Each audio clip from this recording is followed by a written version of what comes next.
Bom, eu conversava com Rosana ali, e até eu vou puxar esse debate, porque é uma coisa que me instiga bastante. Agora mesmo eu estava numa conversa com um dos conferencistas aqui, lá no meu escritório, que fica aqui em cima, na arena, falando sobre como eu poderia expandir o meu negócio, internacionalizar o meu negócio, né? Existem diversas formas, mas eu queria que você fizesse uma introdução sobre que formas são essas. Eu poderia, por exemplo, vender uma franquia do meu negócio e vender lá e exportar o modelo do meu negócio. Eu poderia, por exemplo, ser um investidor nos Estados Unidos. Eu poderia ter um sócio lá. Eu queria que você contextualizasse um pouco quais são as modalidades, o que existe, o que é que você recomenda, para depois a gente ir destrinchando aqui. Joia, eu vou começar a falar um pouco da experiência que eu tenho na empresa. Primeiro, eu queria explicar para todos que toda a profissão nos Estados Unidos ela é muito regulamentada e existem muitas licenças, assim como o Léo estava falando agora há pouco, né? Sobre advogado e tal. Na nossa área de corretagem de imóveis, a gente precisa ter uma licença do Estado. Essa mesma licença te dá a autoridade de comprar e vender negócios. Então, seja um restaurante, seja um salão de beleza, seja uma empresa qualquer. E a nossa empresa, a Florida Connection, ela tem um departamento dentro da empresa com alguns corretores que se especializaram nessa área que a gente chama de business broker, compra e venda de negócios, que é uma modalidade que tem uma certa especialidade. Então, esses corretores todos fizeram uma certificação diferenciada, porque é diferente. Você vender uma casa é um tipo de investimento, mas você está mexendo com um tipo, ou com o sonho da pessoa, ou com o investidor, e são números de um certo tipo, né, de avaliação. Quando você compra negócios, o tipo de avaliação é completamente diferente. E a gente começou a atuar nessa área porque alguns dos vistos de imigração, principalmente o E2, que é um visto que eu estava até conversando com o Léo lá na sala, sobre alguns imigrantes, eles precisam comprar um negócio, muitas vezes, para poder ter um visto. Ou eles estão morando lá e querem gerar renda em dólar, porque hoje em dia mandar o dinheiro real para os Estados Unidos é muito, né? Vamos dividir tudo por 5 e alguma coisa. Então, essa área começou a crescer muito. E a gente tem um banco de dados que apresenta todas as empresas que estão disponíveis no mercado.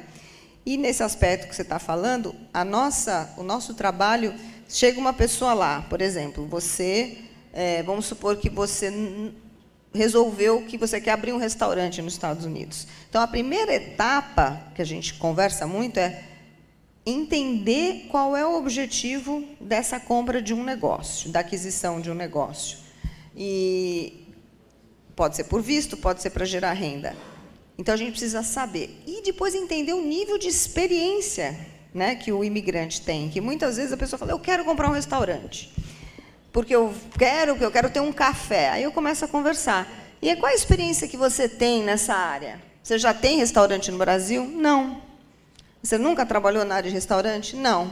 Aí eu sei que é uma família que vem, o casal com 2 crianças pequenas. Aí eu falo, e como é que é a estrutura de vocês? Vocês vão trabalhar sábado e domingo? Porque um dos malls que a gente tem um café à venda, tem que abrir sábado e domingo. Ah, não, sábado e domingo eu não quero trabalhar. Então, você tem que fazer uma análise do realmente o propósito da compra daquele negócio e poder orientar. E tem outros custos envolvidos. Então, geralmente, quando você vai comprar um negócio, você tem que ter um business plan, um marketing plan, né, um plano de negócios, um plano de marketing. Você tem que ter advogado envolvido na transação. Então, o custo das despesas extras do negócio são maiores. Se você quiser levar uma franquia do Brasil, e você sabe que existem algumas franquias no Brasil, por exemplo, do lado do meu escritório, abriu uma pizzaria que é muito comum, muito famosa em São Paulo. Não sei se tem aqui, a Camelo. Vocês já ouviram falar? Já ouvi falar. Uma das melhores pizzarias de São Paulo. Ele está lá. E então a gente fez todo o estudo de nome. Continua o mesmo nome? Camelo é um nome que faz sentido? Encontramos o espaço para ele. Negociamos com o shopping onde está instalada a pizzaria. A gente faz toda essa parte de negociação do espaço em si, ela já é pronta para ter um restaurante? Quais são as regras para ter um restaurante? De parte de exaustão, parte de forno, tem toda uma série. Pode vender álcool, não pode vender álcool? Quais são as licenças que você precisa ter? Então, toda essa parte, e, obviamente, a gente não trabalha sozinho, a gente trabalha com um grupo de consultores junto nessa área específica. A gente tem um dos nossos brokers, ele é especialista em montagem de restaurante, que é uma área de brasileiros que tem muito interesse. Então, é algo que precisa de planejamento, como a gente falou aqui de manhã, que tudo você precisa de planejamento de todos os passos, planejamento financeiro e assessoria correta, né? Muito bom. E existe um banco de dados, isso fica disponível para que as pessoas possam, por exemplo, eu quero investir nos Estados Unidos, então você tem um local onde você busca essas informações e me passa as opções de acordo com o meu perfil? Sim. Perfil tanto de interesse por segmento, como de interesse por média de valor que eu quero investir? Por tudo.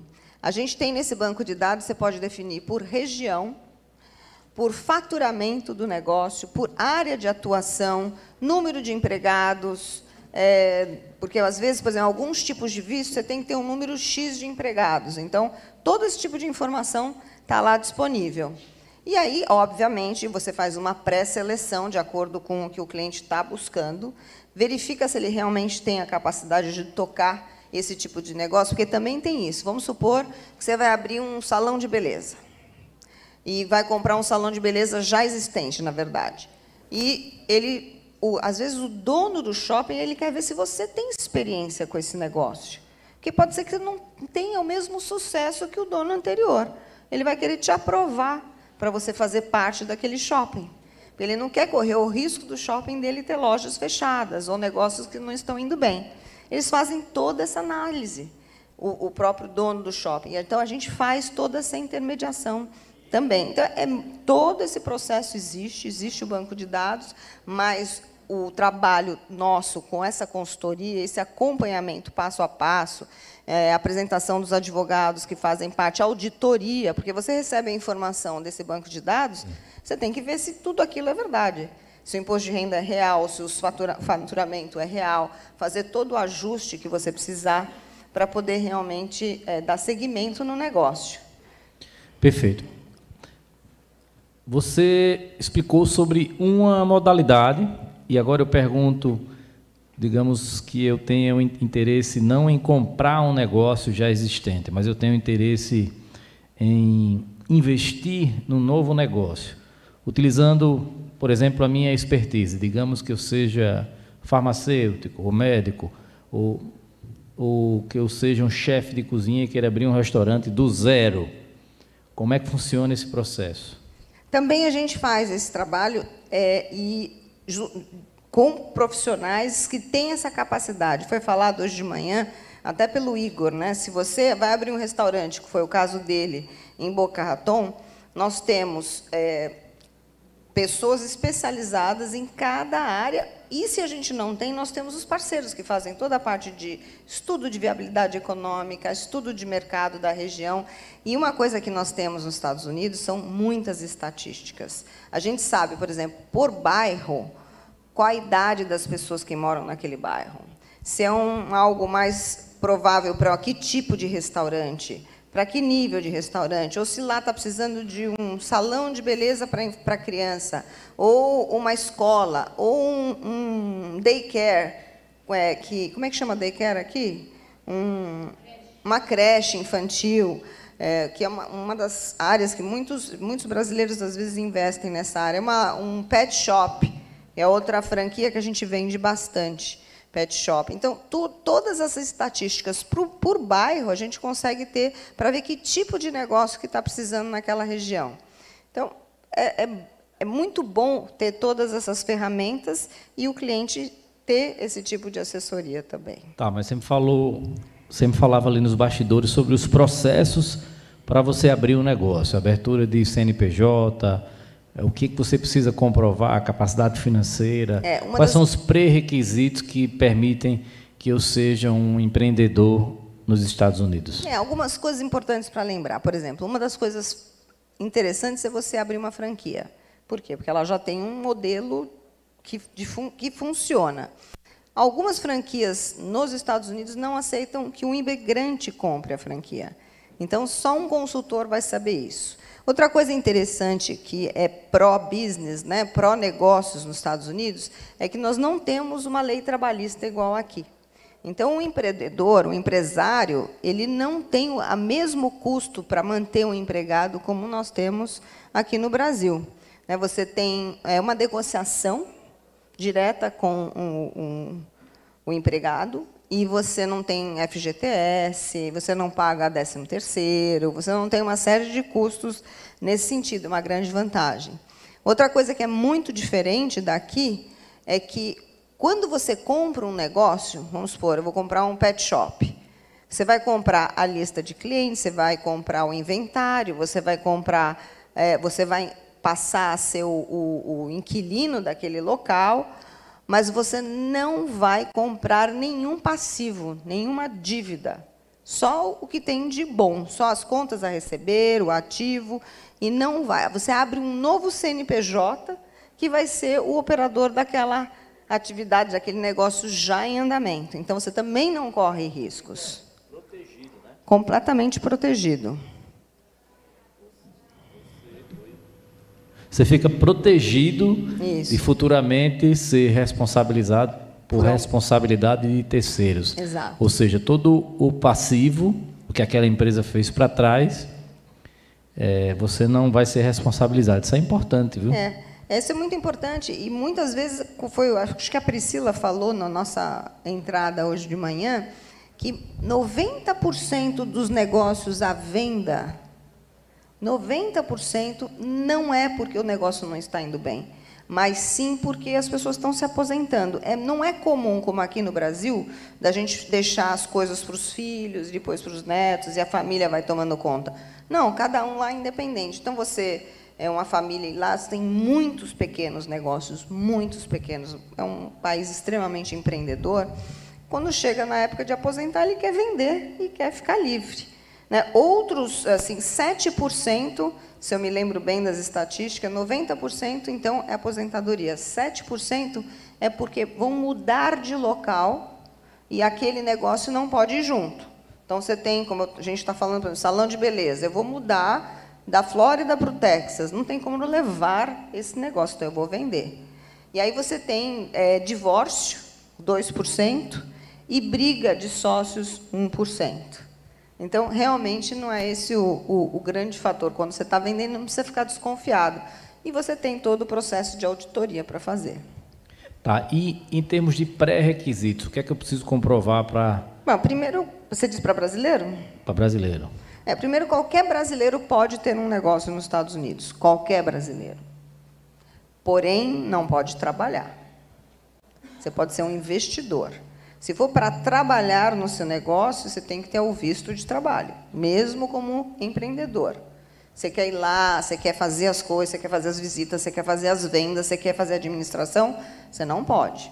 Você pode ser um investidor, o que a gente chama silencioso, que é só um investidor passivo lá, e você tem que ter um responsável, realmente, um gerente, um diretor, aí depende do tamanho da empresa que você tiver.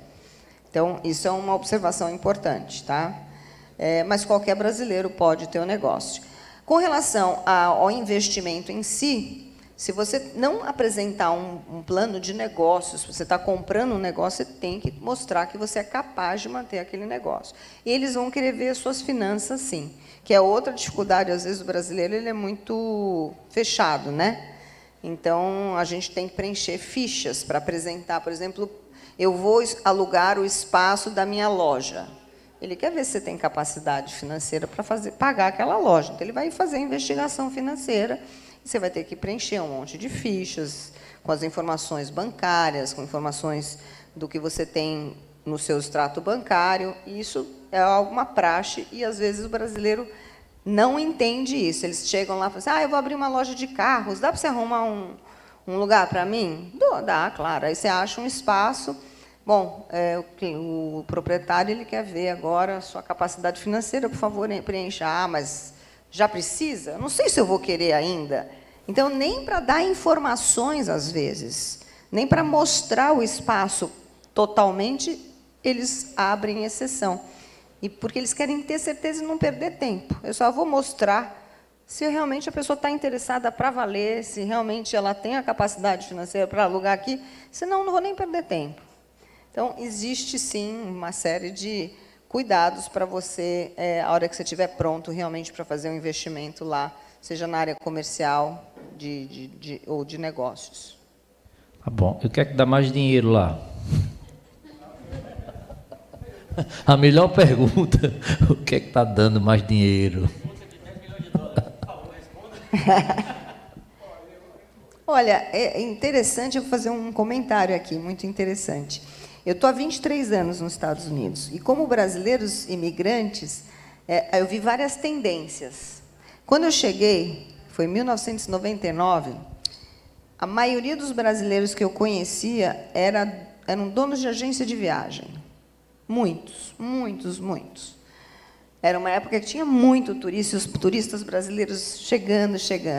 Depois a gente teve uma leva de empresários brasileiros, donos de empresa de limpeza. Eu fui uma delas. 7 anos eu tive uma empresa de limpeza, não de casas, era empresa de limpeza de hotéis, né, de resorts. Então, um bando de gente trabalhando, e muitos brasileiros tiveram empresas de limpeza. Depois a gente teve uma leva de brasileiros donos de empresa de instalação de granito, sabe?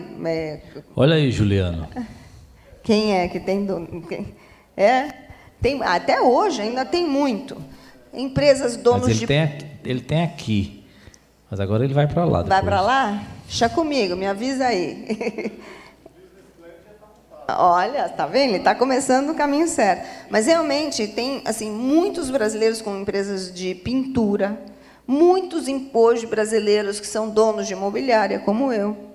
E então é por levas. É muito interessante isso. A gente vê claramente. Mas hoje você vê o brasileiro, ele tem uma capacidade incrível.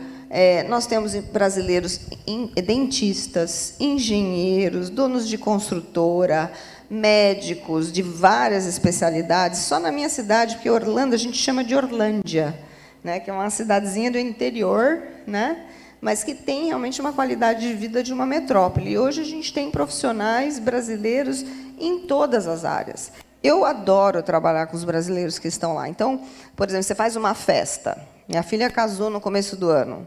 De A a Z, eu contratei chefe brasileiro, decorador brasileiro, todos os brasileiros são extremamente talentosos. E você perguntou o que mais dá dinheiro. Eu vou dizer uma coisa. Se existe um país que realmente dá a oportunidade de você crescer e ficar muito bem, que se você trabalhar duro, né, e realmente a gente trabalha sério, com vontade, fazendo as coisas corretamente, não do jeitinho brasileiro. O jeitinho brasileiro só vale a pena pela flexibilidade que a gente tem, pela habilidade de inovar que a gente tem. O resto você tem que seguir absolutamente as regras. Você pode ficar muito bem de vida e mais, você tem chances de recomeçar quantas vezes você quiser. É um país que, rapidamente, você consegue ter resultados surpreendentes. É impressionante. Muito interessante. A pergunta, sim, foi uma pergunta aparentemente simples, mas que não é, mas foi boa a resposta, porque você deu várias possibilidades. Mas aí, deixa eu te fazer uma outra pergunta. O que é que vale a pena investir nesse momento lá, na sua visão hoje? Digamos que se eu tivesse uma receita disponível, um capital para investir, o que é que vale a pena? Comprar ações, investir no mercado imobiliário, de repente me transformar num investidor anjo, né? Investidor transparente, por ter um sócio no mercado americano, porque se eu não puder fisicamente estar lá agora, porque eu tenho minhas atribuições, estou dando aqui um exemplo hipotético, mas eu posso, de repente, ter um sócio, eu posso comprar um imóvel e fazer esse imóvel render, né? Gerar em dólar. O que é que você recomendaria? O que é que você acha que pode... Aliás, você pode abrir um leque de possibilidades. Não, incrível, porque eu, obviamente, falando em investimento, eu acho que você tem que conhecer o investidor. Tem aqueles que têm mais capacidade financeira, os que têm menos. Tem aquele que aceita mais o risco e aquele que é mais né, cuidadoso, que não quer arriscar tanto. O meu modo de ver, e é o investimento que eu sempre faço, minhas filhas fazem, minha família faz, sempre foi no mercado imobiliário, né? Eu tenho desde garagem, que eu alugo, apartamento, casa, terrenos que a gente às vezes compra e deixa lá ficando porque ele vai valorizar ao longo do tempo. Mas eu sou muito fã dos investimentos na área de imóveis. E eu posso dizer que você vai ter um mínimo de 4%, aproximadamente, que é pouco, né? De 4% de retorno sobre o seu investimento imobiliário até 8, 10, 12, depende do momento que você investir, do local que você investir, em dólar, que é uma coisa que, muito no passado, eu lembro que os brasileiros chegavam para mim, mas o meu imóvel no Brasil está me dando 1% ao mês com o aluguel. E aí, você conversava com um, conversava com o outro, e lá dava 8% ao ano, 6% ao ano, 7% ao ano. E aí o pessoal fala, aqui é muito menos, só que lá você está fazendo investimento em dólar. É um troço extremamente seguro, numa economia muito forte, uma moeda forte. Não tem um cliente que se arrependeu até hoje, nesses últimos 15 anos que eu tenho trabalhado com estrangeiros investindo lá. Então, eu sou muito fã de imóvel, sim. Existem algumas franquias interessantes, mas eu acho que a dedicação não é um investimento que você investe e você tem que colocar a mão na massa para realmente o negócio dar mais resultado. E quando você não está lá, como você falou, o melhor investimento, eu acredito que seja em imóveis. E vários tipos de imóveis. Sócios, né? Lá. Existem casos de você fazer sociedades com pessoas desconhecidas que têm interesses em comum? Isso existe lá? Ou você faria como no Brasil? Porque aqui você tem que se associar a quem você conhece. Não, eu acho que você tem que se associar com quem você conhece, ou você trabalhar com alguns fundos de investimento no mercado imobiliário, que também existe. Né? Tem alguns grupos que montam fundos e eles acabam comprando uma quantidade maior de imóveis. A gente administra um grupo de imóveis lá de alguns investidores e são de fundos, né? Muitas vezes. E a gente representa esse pessoal. Mas eu nunca recomendaria você fazer negócio com alguém que você não conhece para valer. Eu tenho casos, por exemplo, de 3 amigos de São Paulo que foram lá e compraram casas de aluguel de temporada, Airbnb, e foi tudo bem, né? Aí chega uma hora, como agora, por exemplo, eu estou vendendo uma das casas deles, porque desses mesmos 3 amigos assim, de viajar junto, aqueles amigos para valer, porque agora eles estão em momentos de vida diferentes, um precisa do dinheiro, o outro quer deixar o dinheiro lá para reinvestir, o outro... E aí tiveram que vender o imóvel, porque não estão alinhados no momento, na vida deles. Mas eu acredito que é toda uma questão de você conhecer realmente o tipo de negociação, o tipo de sociedade que você vai fazer com seus amigos, aí, pessoas conhecidas, né? Tá. Existe um pré-requisito para investir em termos de valores? E o que me dá direito, por exemplo, a ter uma cidadania? Os meus familiares também terão direito de frequentar os Estados Unidos? Me explica como é que tudo isso funciona. Relacionado a investimento imobiliário? Imobiliário ou empreender. Digamos que eu passe a ser um investidor nos Estados Unidos. E aí eu tenho direito o que é que isso nenhum. Me dá direito a quê? Nenhum. A nada. A nada. Você não... A gente, assim... não é o objetivo deles, mas o fato de você ter um imóvel nos Estados Unidos não garante que você vai entrar lá a hora que você quiser. Se você tem um visto de turista e você comprou uma casa lá porque você achou que era um bom investimento, ou porque você quer passar férias lá, isso não significa que, se um dia for lá e eles acharem que você não é bem-vindo, você vai passar na imigração. Por isso que é bom ter um Léo aqui junto no painel para a gente poder completar, né, esse tipo de informação. Com relação a negócios, existem alguns vistos que estão atrelados à compra de... que não necessariamente estão, mas podem estar atrelados à compra de um negócio. Então, vocês já devem ter ouvido falar do visto E2, que é aquele que o pessoal fala, se você tem dupla cidadania com italiano, com espanhol, com argentino, alguns países que têm um tratado com os Estados Unidos para dar um tipo de visto, que é o E2, permite você comprar um negócio. Não tem um mínimo. A maioria dos clientes que a gente trabalhou para isso, para obter o visto E2 e poder viver lá legalmente, trabalhar neste negócio que ele comprou, a gente vendeu empresa de limpeza de piscina, empresa de jardinagem, empresa de granito. Eu vendi, uns 2 anos atrás, uma empresa de instalação de armário de cozinha, e essas pessoas são brasileiros, com dupla cidadania com alguns países que têm esse tratado com os Estados Unidos, que não é o Brasil. Então, com essa dupla cidadania, permite eles trabalharem lá. E não tem um valor fixo, não tem. O plano de negócios desse visto tem que mostrar que aquele negócio que a pessoa está comprando faz sentido para manter a família que está indo junto com o investidor. Não tem mínimo. Perfeito. E qual é o maior volume de negócios que passa pela gestão do seu escritório lá hoje? É compra de imóveis, é compra de empresas? Que tipo de empresas e que tipo de imóveis? Não, compra de imóveis ainda ganha fácil. E o ciclo de venda e compra de um negócio é mais longo, né? Porque as pessoas demoram um pouco mais para fazer a avaliação. E a gente vende muito posto de gasolina, a gente também trabalha do outro lado, não só na compra, mas na venda desses negócios, né? Postos de gasolina e restaurantes e outras coisas assim. Mas o grande volume da empresa ainda é na venda de imóveis de casas de férias.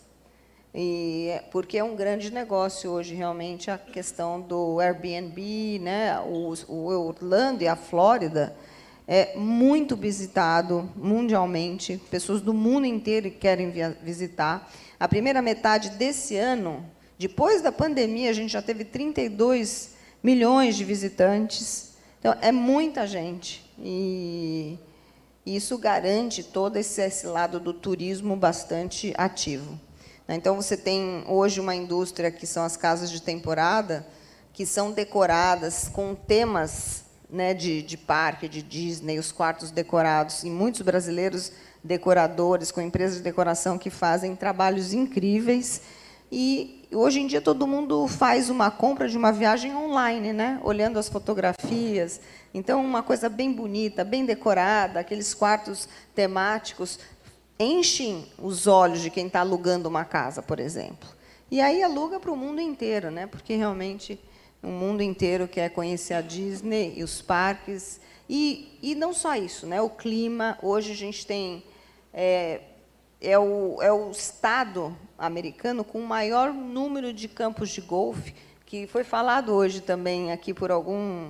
Se eu não me engano, 26 campos de golfe privados e isso 4 em Boca Raton, né? 4 públicos em Boca Raton, né? Em Boca Raton. Nós temos mais de 1.500 campos de golfe na Flórida. E realmente é uma das atividades... Agora, a gente tem mais do que isso. A gente tem hoje em Orlando o maior centro de treinamento de tênis, né, com mais de 100 quadras em um lugar só, para o pessoal que vai lá, que é tenista, para treinar tênis. Muitos daqui moram numa região de Orlando, que é uma cidade, na verdade, chamada Windermere, que tem 13 lagos conectados entre si. Tem gente que vem do mundo praticar esqui aquático, porque são águas puras, né, limpas. Tem gente que tem medo de jacaré, mas a gente não tem, não. Quem mora lá, né, pessoal? Tem alguém de... Não tem mais ninguém aqui de Orlando. A gente acaba indo andar de barco e fazer esqui no meio dos lagos lá, porque são águas muito limpas e muito calmas, e as pessoas vêm praticar esqui aquático nesses lagos. Então, assim, tem milhões de outras coisas que as pessoas nem imaginam.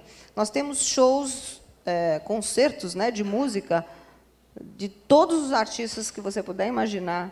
Temos time de futebol, né, hoje que é o Orlando City. Nós temos a Marta, que joga lá no Orlando Pride, e já tivemos outros jogadores brasileiros. Ou seja, é uma cidade e um estado, de um modo geral, muito gostoso de viver, viu? E me fala uma coisa, como é que funciona o seu trabalho? Quem são os seus clientes e as pessoas que estão acompanhando, ou que estão aqui, que estiverem interessadas em saber mais, que tipo de assessoria você pode entregar para essas pessoas? Então, eu sou a broker e a fundadora da Florida Connection. A gente tem hoje uma equipe de mais de 50 corretores. E de todos eles, eu tenho assim, umas 3 ou 4 pessoas hispanas, né? Tem uma colombiana, tem uma menina da Venezuela, tem 2 pessoas da Argentina que trabalham comigo. Eu tenho uma americana, o resto são brasileiros que moram lá, que estão lá, como tenho ali a Michele, né, que está me acompanhando nessa viagem. E a gente trabalha bastante com novos investidores que nos procuram querendo ou mudar para os Estados Unidos, e aí a gente trabalha com toda essa equipe de advogados de imigração, ou eles vão estudar por um tempo. A gente também faz toda a parte de aluguel, que muitas imobiliárias não trabalham com aluguel.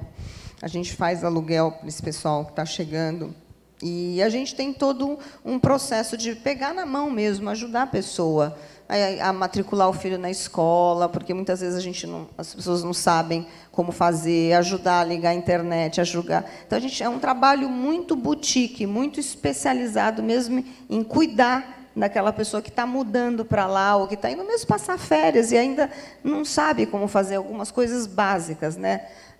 O negócio de fazer gelo da minha geladeira não está funcionando. Aí você vai lá, não está funcionando porque ela esqueceu de apertar o botãozinho para ligar o fazedor de gelo. Que para a gente é olha, me ligam às vezes de um apartamento, a água não está funcionando, não está saindo a água. Aí ele fica virando o negócio da torneira para a esquerda, para a direita. Aí você fala, não, levanta. Aí ele levanta, sai água. Porque são hábitos diferentes, né? Coisas diferentes que a gente não está acostumado. E o triturador, mesma coisa. Toda casa tem triturador. Aqui não, né? Aqui junta aquela sujeirinha, você pega, tal, lá toda tem triturador. E as pessoas às vezes não sabem usar, às vezes coloca caroço, aí trava, para de funcionar. Então, a gente tem que entender que realmente é uma cultura bem diferente, mas é como agora teve o furacão. A gente fica ansioso, fica preocupado? Fica.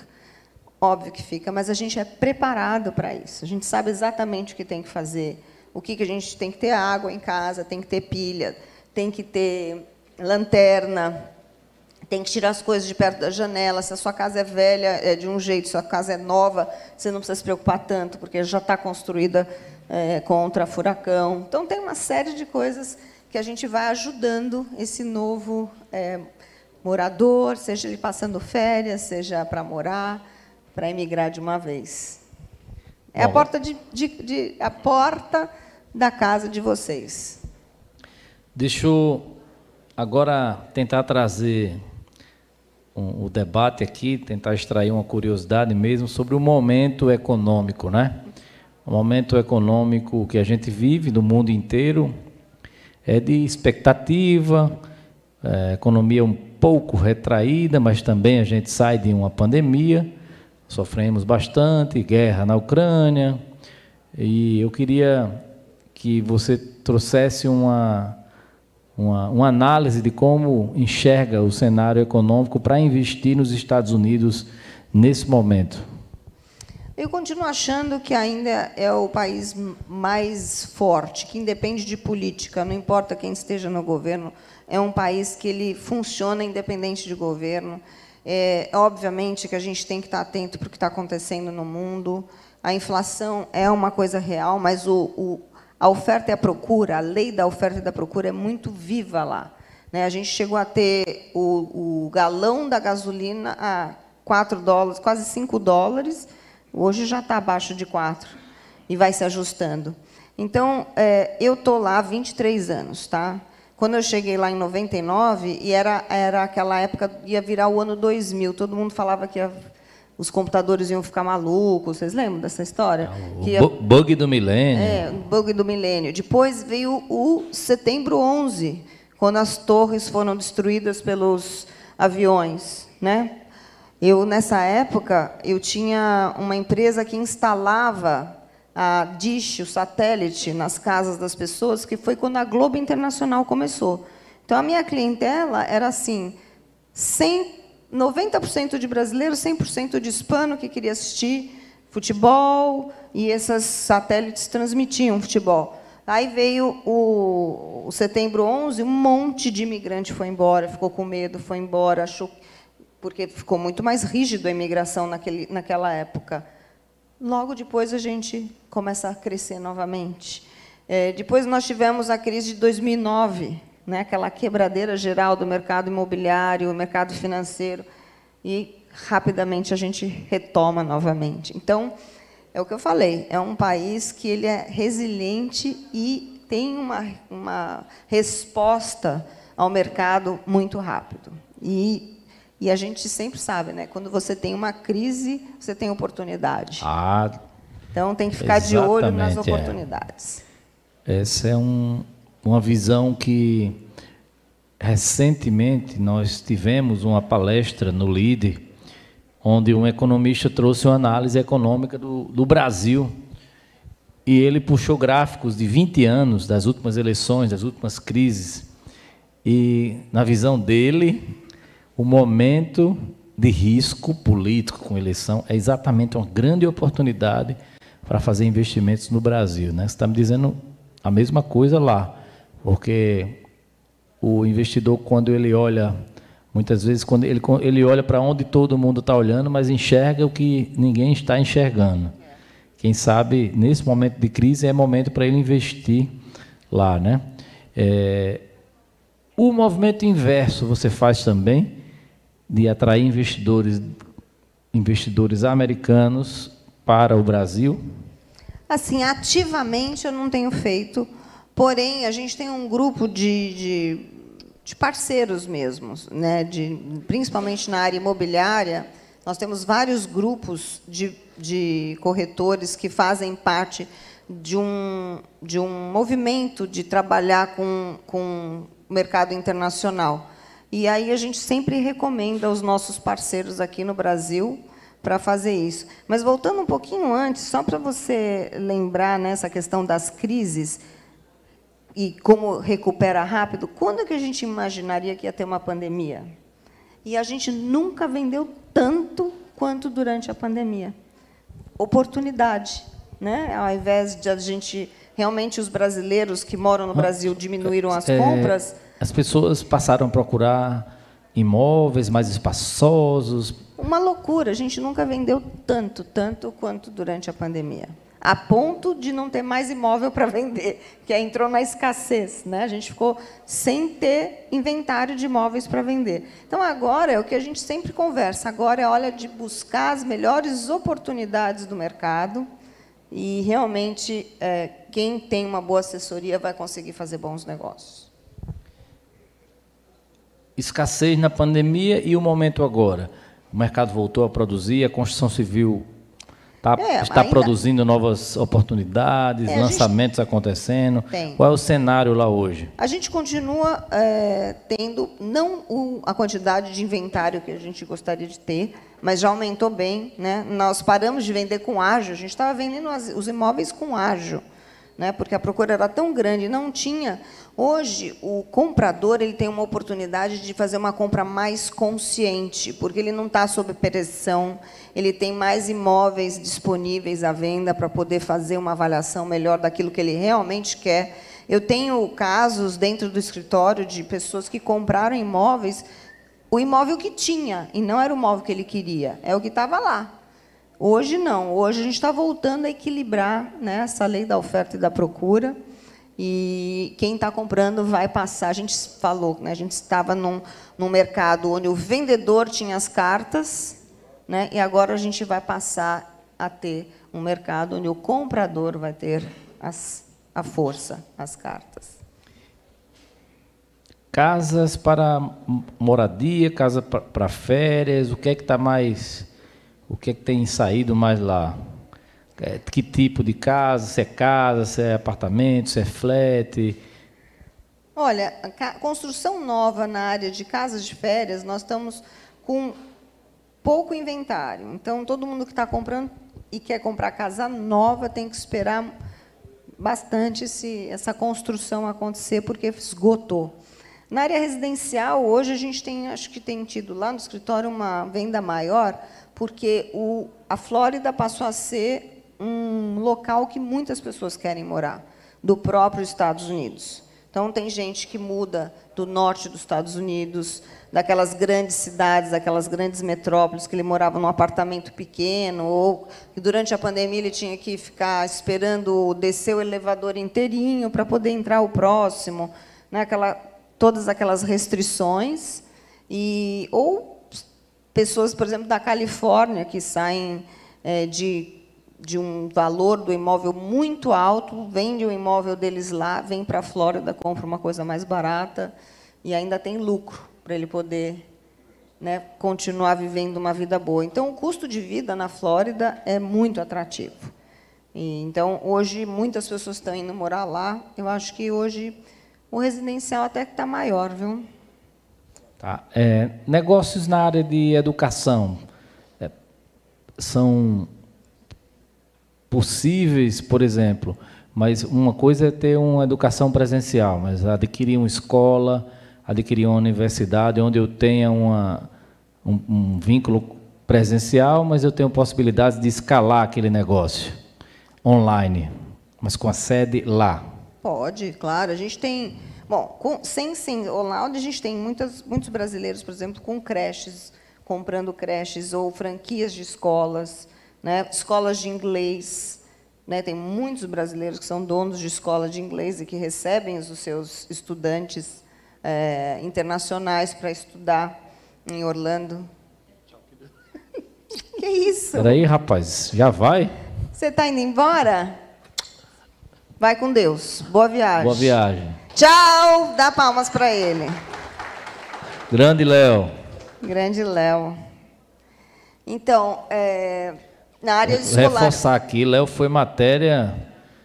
Reforçar para quem não estava, viu, Abdon? Abdon Gosson, que chegou aqui, é o presidente da ABIH, Associação Brasileira da Indústria de Hotéis, um grande empreendedor aqui, dono da maior agência aqui, Arituba Turismo. Vou conectar você com ele, tá? Olha, ele envia estudantes, turistas para o mundo inteiro, mas tem um vínculo, né, com a Disney já, que é muito tradicional na cidade. Que bárbaro. Ele foi pioneiro, desbravador nisso. Daqui a pouco ele vai participar do painel aqui.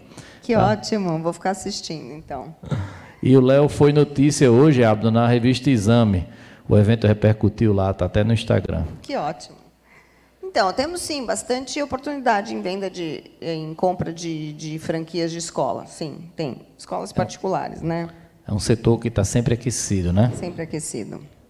Bom, e como é que as pessoas fazem para lhe encontrar? Tem Instagram? Temos Instagram. Olha, a gente tem um WhatsApp que fica direto ligado, que é o 305... Primeiro, mais um, né? Porque é Estados Unidos. Mais um, 305-767-0606. Mas a gente tem um Instagram bem ativo, que é Florida Connection, só que Florida Connection escrito com 2 N's, E, X, I, O, N. Então, Florida, CONNEXION.com. E a gente também fala... aí tem YouTube, tem... Facebook e Instagram, e a gente está ligado direto. Eu e mais o pessoal da administração lá.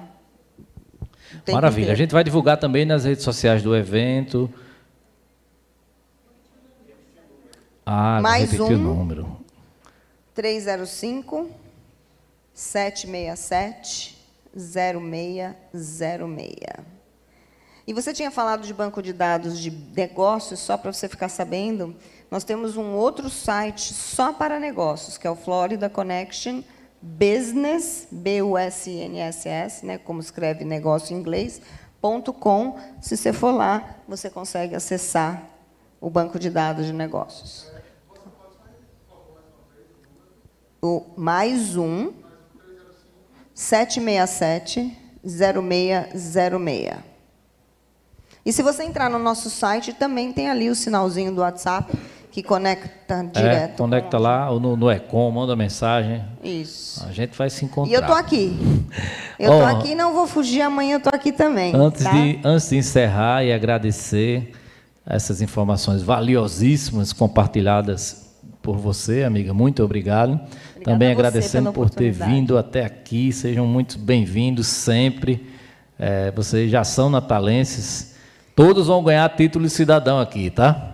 Olha, eu vou dizer para vocês, tá? uma coisa, a última vez que eu vim para o Nordeste, eu vim para Pipa. Pipa, maravilhosa. Foi uma delícia, mas hoje, às 6h30 da manhã, já estava saindo do hotel, fui andar lá embaixo, naquela calçadinha. Vocês estão no Majestic, alguns estão no Majestic, né? Isso. Para vocês terem uma ideia, o Babidon também é investidor, proprietário do Hotel Majestic, dentre outros empreendimentos dele. Outra boa coincidência, um magnífico hotel, né?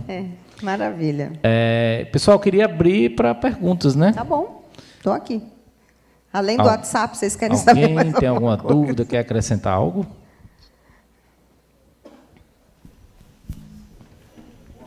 Boa noite.